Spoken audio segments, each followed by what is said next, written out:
Welcome to Let Me Fix This. Enjoy the video. You start by closing the game and making a quick backup. This prevents accidental loss. Open Steam, find the game in your library, and right-click to access properties. Once done, go to Local Files to view the installation folder and use Browse Local Files to reveal save locations. If the game uses Steam Cloud, pause Sync in Settings. Otherwise, your local delete will be overwritten. Make sure to note the save file names so you remove only the correct files. Now you locate the exact save files, check Documents, App Data, and the game folder revealed earlier, because save paths vary by title.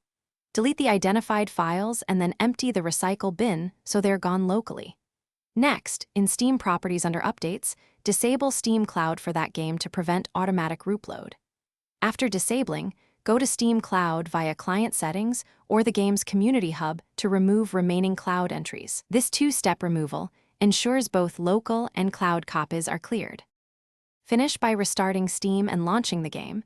You should see a fresh start or no save detected.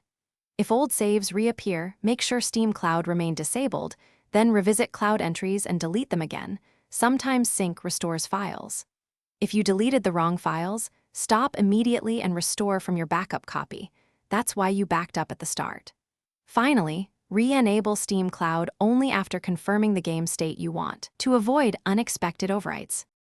Thanks for watching. If you found this helpful, don't forget to like and subscribe.